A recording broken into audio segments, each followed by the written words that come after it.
2 மாசமா நாங்க சொல்ற விஷயம் என்னன்னா, திமுகவும் அதிமுகவும் பாரதிய ஜனதா கட்சியும் 3 பேரும் சேர்ந்து ஆட்சி அமைக்க முயற்சி செய்கிறார்கள். அதாவது திமுகவும் அதிமுகவும் அவங்களுடைய கட்சியவே நடத்த முடியாம பாரதிய ஜனதா கட்சியோட இணைச்சிட்டு திரு ஸ்டாலின் அவர்கள் குடும்பத்தில் ஒரு 2 கேபினெட் மினிஸ்டரும் திரு எடப்பாடி அவர்கள் குடும்பத்தில் 2 கேபினெட் மினிஸ்டரும் வாங்கிட்டு போற அளவுக்கு கூட இன்னும் 2 வருஷத்துல 3 வருஷத்துல வந்துடலாம். எங்களுடைய எம்எல்ஏக்களுக்கு 30 கோடி 40 கோடி 50 கோடி வரை விலை பேசப்பட்டிருக்கு. 50 கோடி கொடுத்து நீங்க 20 எம்எல்ஏன்னு எவ்வளவு ஆச்சு? ஸ்டாலின் அவர்களும் திரு எடப்பாடி அவர்களும் கடைசி காலமா இனி அடுத்த முயற்சியா வந்து பாரதிய ஜனதா கட்சியோட கூட்டணி சேரக்கு தான் முயற்சியா நடந்திருக்காங்க. இதான் 40 நாள் 50 நாள் நாங்களும் சொல்லிட்டு இருக்கோம். இல்ல பழனி விவகாரத்துல நீங்க எல்லாம் நீங்க பிராக்டிகலா நம்ம எல்லாம் பார்த்துட்டே வரோம். நமக்கு வந்து இந்த கடந்த 5 ஆண்டுகள்ல பத்திரப்பதிவு துறை எப்படி செயல்படுத்தி தெரியும். நைட்டு 9 மணி வரைக்கும் பத்திரப்பதிவுகள் நடந்திருக்கு. முன்னாடி இருந்த அமைச்சர் மூர்த்தி என்ன பண்ணியிருந்தாங்கன்னா, ஒவ்வொரு பத்திரப்பதிவு அலுவலகத்திலையும் ஒரு ஆளை போட்டு மினிஸ்டர் கட்டிங்னு வாங்கிட்டு இருந்தாங்க.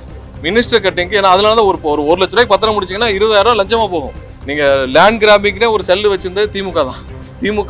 திமுகவை ஒடுக்குவதற்காக திமுக செய்த அனைத்து லேண்ட் கிராபிங்கையும் போலி பத்திரங்களையும் கண்டுபிடிக்கிறதுக்காக லேண்ட் கிராபிங்ன்ற செல் உருவாக்கப்பட்டது திமுக தான்.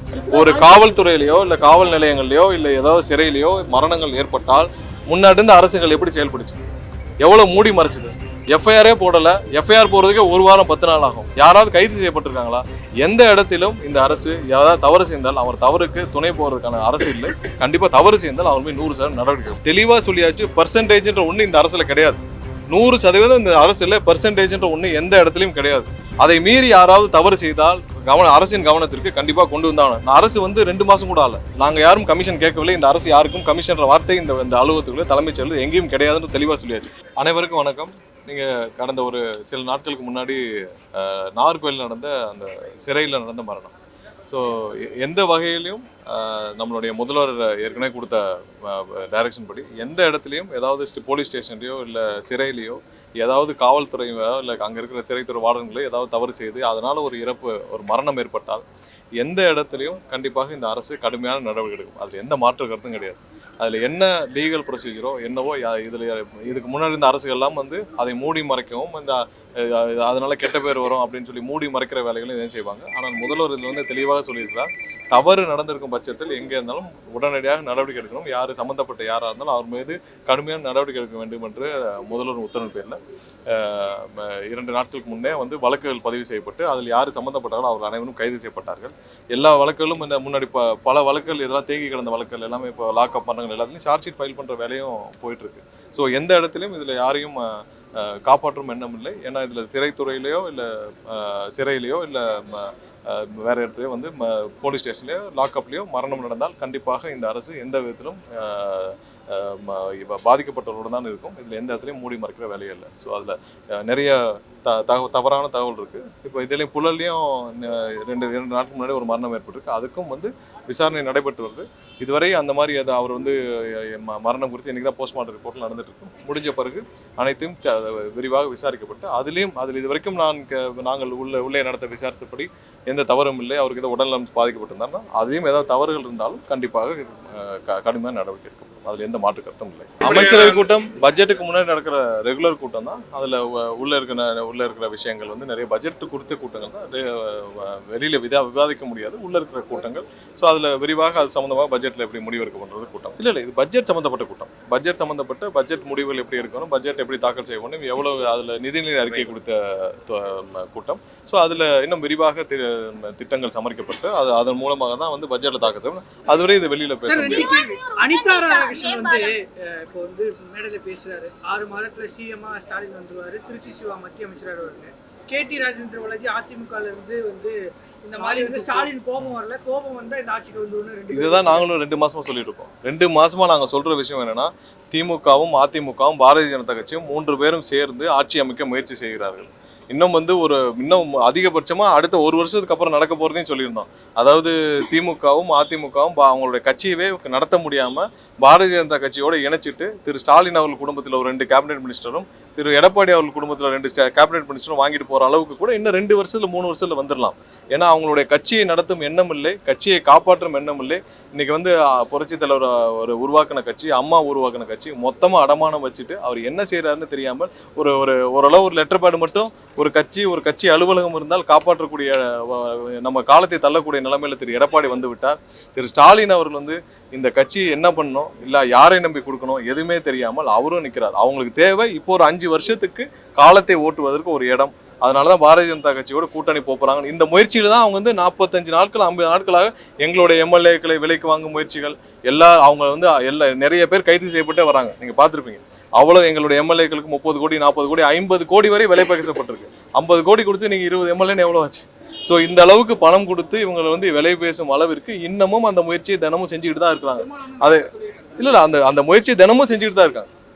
அண்ணன் திருமாவளவன் அவர்களுக்கு இப்ப விஷயம் தெரிஞ்சனால அண்ணனும் சொல்லியிருக்கிறார். ஏன்னா இது ஒவ்வொரு நாளும் இவங்க வந்து எப்படியாவது இந்த அரசை எந்த விதத்திலாவது இவங்க வந்து நிப்பாட்டணும், இந்த அரசை வந்து எப்படியாவது செயலிழக்க செய்யணும். அதற்கான குறுக்கு வழி முயற்சியில எம்எல்ஏக்களை வாங்கும் 50 கோடி கொடுத்து எம்எல்ஏ வாங்க முயற்சி செய்யும் ஒரு திரு ஸ்டாலின் அவர்களும் திரு எடப்பாடி அவர்களும் கடைசி காலமா இனி அடுத்த முயற்சியா வந்து பாரதிய ஜனதா கட்சியோட கூட்டணி சேரக்கு தான் முயற்சியை நடந்திருக்காங்க. இதான் 40 நாள் 50 நாள் நாங்களும் சொல்லிட்டு இருக்கோம். இன்னைக்கு அவங்களே வந்து வெளியில சொல்றதுக்கு இப்போ அவங்க சம்பந்தப்பட்ட ஒரு முன்னாள் அமைச்சர் அனிதா ராதாகிருஷ்ணனே சொல்ற அளவுக்கு இருக்குன்னா அவங்களுடைய முடிவுகள் எட்டப்பட்டு விட்டுச்சு. இப்ப யாருக்கு கேபினெட் மினிஸ்டர்ல போட்டி தான். இப்ப அந்த திமுக இருக்கிற எம்பிக்கள்ல யாருக்கு எத்தனை கேபினெட் மினிஸ்டர் வேணும், இல்ல அதிமுக எத்தனை பேருக்கு கேபினெட் மினிஸ்டர் வேணும், இல்ல இவ எந்த ப்ரொபோசிஷன்ல இவங்க வந்து பாரதிய ஜனதா கட்சியோட கூட்டணி சேருவாங்க, இல்ல 3 பேரும் ஒன்று சேர்ந்து பாரதிய ஜனதா கட்சியோட போறாங்களா, இல்ல கட்சியவே மொத்தமா இணைக்க போறாங்களா, இல்ல எல்லாரும் சேர்ந்து இணைக்க போறாங்கன்ற பேச்சுவார்த்தை நடந்துட்டு இருக்கிற மாதிரி தெரியுது. ஏன்னா அவர் மற்ற முடிவுகள் எல்லாம் அவங்க வந்து திமுக அதிமுக பாரதிய ஜனதா கட்சி 3 பேரும் சேர்ந்து மற்ற முடிவுகள் எல்லாம் எடுத்த மாதிரி தான் அவங்களுடைய அப்ரோச் எல்லாம் இருக்கு. நாகர்கோவில் மரணத்தை பொறுத்த வரைக்கும் சார் அதுல அமைச்சர்கள் போய் யாரும் சந்திக்கல. இன்னைக்குதான் கேபினெட் நிவாரணங்கள் இன்னைக்குதான் கேபினெட் மீட்டிங் முடிஞ்சிச்சு. இன்னைக்கு எங்களுடைய அமைச்சர்கள் சென்று அந்த குடும்பத்தினை சந்திக்கிறாங்க. ஆல்ரெடி அவங்களுக்கு நேற்றே தகவல் அனுப்பப்பட்டுச்சு. அமைச்சர்கள் வந்து சந்திக்கிறாங்க. அவங்களுக்கு குடும்பத்துக்கு தேவையான அனைத்து உதவிகளையும் அனைத்து சப்போர்ட்டும் கண்டிப்பா அந்த அரசு அவங்களோட துணை நிற்கும். இன்று அவங்களுடைய குடும்பத்தினர் அரசு சார்பாக அமைச்சர்கள் சென்று சந்திக்கிறாங்க.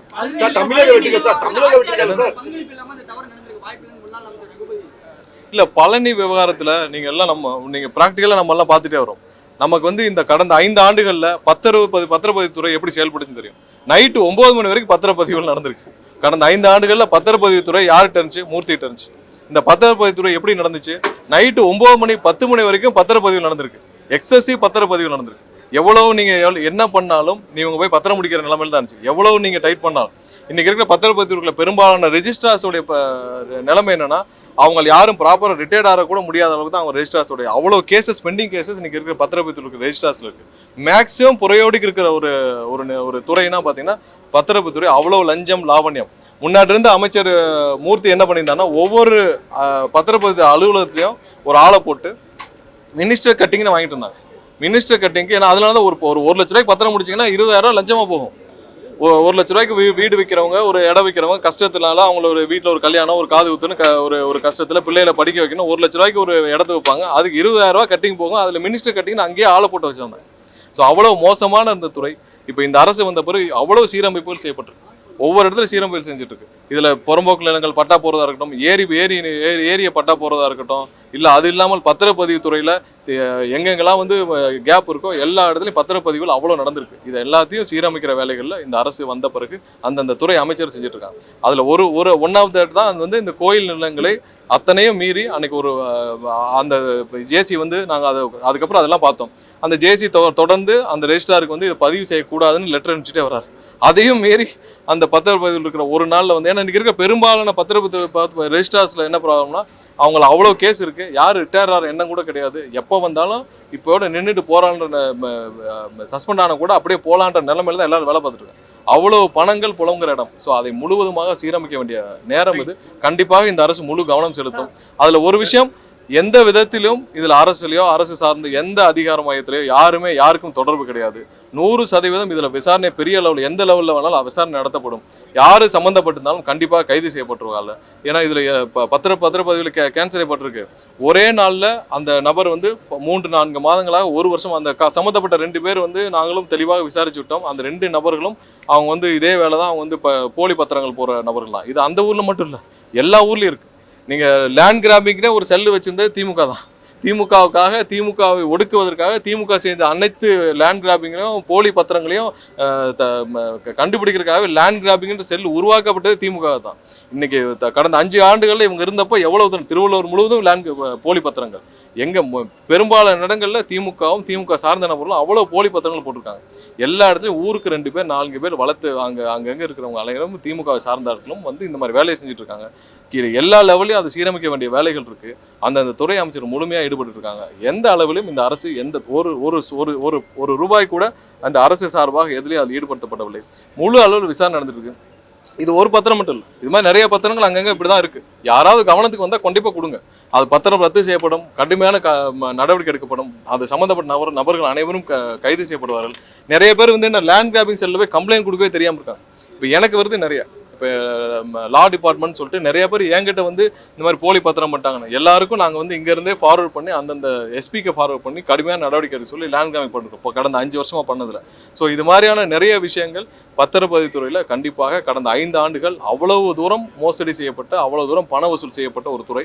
அதை சீரமைக்கும் வேலை அந்த துறை அமைச்சரும் HRNCயில் தெரியும். ஒவ்வொரு எவ்வளவு நிலங்கள் இருக்குன்னு தெரியல, எவ்வளவு தூரம் அதை ஆடிட் பண்ணணும் தெரியல. ஸோ எல்லாத்தையும் சீரமைக்கிற வேலை நடந்துட்டு இருக்கு. கண்டிப்பாக இது தவறு எங்கே நடந்திருந்தாலும் கண்டிப்பாக கடுமையான நடவடிக்கை எடுக்கப்படும். அதில் யாருக்கும் இந்த அரசுக்கும் எந்த குறுக்கீடும் கிடையாது.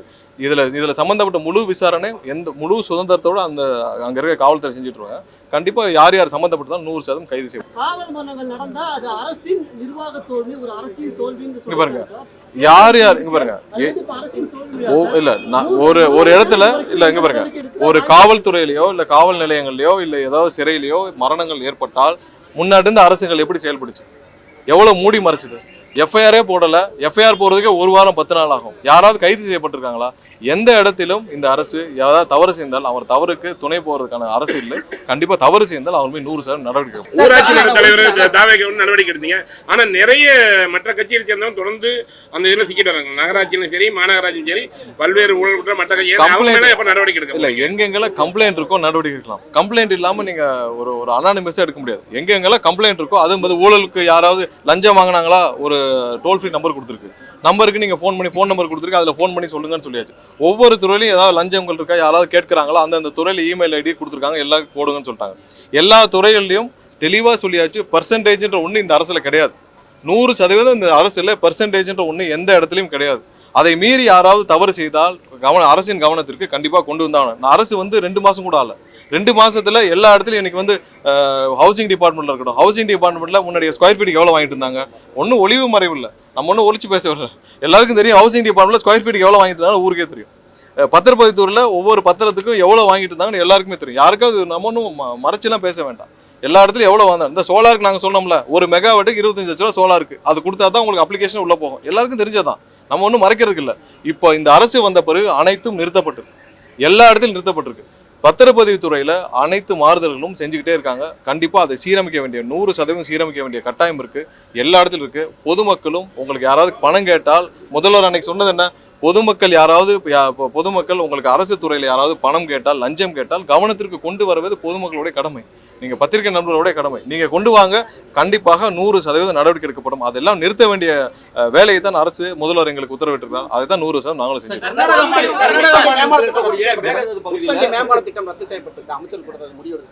இல்ல அது குறித்து விரிவான அந்த துறையில இருந்து ஆராய்ஞ்சிட்டு வராங்க. மாற்று என்ன செய்யணும் என்னன்னு சொல்லிட்டு விரிவாக ஆராய்ஞ்சிட்டு வராங்க. ஏன்னா அதுல ஹையர் ரேட்டுக்கு அவங்க பழைய ப்ரொபோசல் ஹையர் ரேட்டுக்கு ப்ரொபோசல் இருந்திருக்கு. எல்லா இடத்துலையும் உங்களுக்கு தெரியும் 30% 20% கமிஷனும் சேர்த்து தான் ப்ரொபோசல் இருக்கு. எல்லா துறையிலும் நம்ம என்ன பண்ணிட்டு இருக்கோம்னா, பழைய டெண்டரை ஏன் ரிவைஸ் பண்றோம்னா, எல்லா கமிஷன் பஃபரை நாங்கள் குறைக்கிறோம். இப்போ எல்லா இடத்துலையும் நாங்கள் என்ன சொல்லிருக்கோம்னா, என் கமிஷனா 30% முன்னாடி வாங்கிட்டு இருந்தாங்கன்னா அந்த கமிஷனை குறைச்சிட்டு நீங்க டெண்டரை போடுங்க. அந்த கமிஷன் பணத்தை அரசுக்கு வரணும். நாங்கள் யாரும் கமிஷன் கேட்கவில்லை. இந்த அரசு யாருக்கும் கமிஷன்ற வார்த்தை இந்த அலுவலகத்துக்குள்ள தலைமைச் செயலர் எங்கேயும் கிடையாதுன்னு தெளிவாக சொல்லியாச்சு. ஸோ அந்த இல்லாமல் எல்லா டெண்டரையும் போட சொல்லியிருக்கு. ஸோ அதனால தான் எல்லாருமே ரிவைஸ்ட் அந்த எஸ்டிமேஷன் வேல்யூவை ரிவைஸ் பண்ணிட்டு இருக்காங்க. பெரிய பெரிய டெண்டர்ஸில் அந்த துறை அமைச்சர்கள் அதில் ஏதாவது முறைகேடு இல்லை தவறான எஸ்டிமேஷன் வேல்யூ, ஹையர் வேல்யூ, மக்கள் பணம் வீணாக போகும் பட்சத்தில் அதெல்லாம் ரத்து செய்து புது டெண்டர் விட சொல்லியிருக்காங்க. எல்லாம் அதாவது 90-80% மேலே நியமிச்சு முடிச்சாச்சு. இன்னைக்கு எல்லா ஆர்டரும் போயிட்டு இருக்கு. இருக்கு. பிபி ஜிபி அளவில் மாவட்ட அளவில் முடிஞ்சிருச்சு. ஒரு சில முன்சிபல் கோர்ட்டில் இன்னும் வந்து அந்தந்த மாவட்ட ஆட்சியர் இருந்து இல்லை அந்தந்த மாவட்ட ஆட்சியர் இருந்து வர இங்கே ஆர்டர் போட்டுகிட்டே வராங்க. கிளியராக இப்போ போடுறதெல்லாம் திரும்பவும் சொல்கிறோம், போடுறதெல்லாம் டெம்பரரி. ஏன்னா முதல் முறையாக பல 45 வருஷத்துக்கு அப்புறம் முதல் முறையாக ப்ரொஃபைல் எல்லா இடத்துலையும் சோர்ஸ் பண்ணப்பட்டு தெளிவாக ஒவ்வொரு ப்ரொஃபைலும் எவாலுவேட் பண்ணப்பட்டு ஒவ்வொரு ப்ரொஃபைலும் அந்தந்த மாவட்ட ஆட்சியர் பேக்ரவுண்ட் செக் எல்லாம் பண்ணி போட்டிருக்காங்க. இப்போ போடுறது கண்டிப்பாக டெம்பரரி தான். ஏதாவது ஒரு இடத்துல யாராவது இன்எஃபிஷியன்ட்டாவோ இல்லை தவறான ஆட்களோ தவறான நபர் இருந்தால் அந்த டெம்பரரி பீரியட் முடியறதுக்குள்ள அதுக்குள்ள அப்புறம் கண்டிப்பாக ரீப்ளேஸ் இன்னும் ஒரு சில நாட்கள்ல அனைத்தும் ரிலீஸ் பண்ணுவாங்க. கர்நாடகா அரசு அணை கட்டுவதற்கான அந்த பூர்வாங்க அளவீட்டு பணிகள்லாம் செய்திருக்குன்னு சொல்லி படிக்கெல்லாம் கட்டியிருக்காங்க. ஜெயா பிளஸ்ல கள ஆய்வு நடத்தி ஒரு செய்தியை வெளியிட்டிருக்கோம். இல்ல தமிழ்நாடு அரசுடைய நிலைப்பாடு என்னவா? இல்ல எந்த இடத்துலயும் மேகதாது அணை விஷயத்துல தெளிவாக இருக்கிறோம். அவங்களுக்கு கொடுக்கப்பட்ட அனுமதி டிபிஆர் சப்மிட் பண்றதுக்கு மட்டும்தான். அதை மீறி அவங்க செயல்பட்டுருக்கு தான் நம்ம வந்து எல்லாத்துலயும் நம்ம லீகலா போயிருக்கோம். சரி, ரெண்டு மாநிலங்களுக்குரிய பிரச்சனை நம்ம சட்டப்பூர்வமாக தான் தீர்க்க முடியும். ரெண்டு மாநிலங்களுக்குள்ள நம்ம வந்து போலீஸை வச்சோ இல்லை வேற மாதிரியே டீல் பண்ண முடியாது. ரெண்டு மாநில பிரச்சனைகள் சட்டப்பூர்வமாக தான் தீர்க்க முடியும். நமக்கு ஆணையம் வச்சிருக்கோம். இது இந்த நிலைமைக்கு கொண்டு போனதே திமுக தான். இவ்வளவு இப்போ திமுகவுடைய 40-50 வருஷத்தை அவங்க செஞ்ச தவறு தான். 1970 அவங்க செஞ்ச அனைத்து தவறுகள் தான் இவ்வளவு தூரத்துக்கு காரணம்.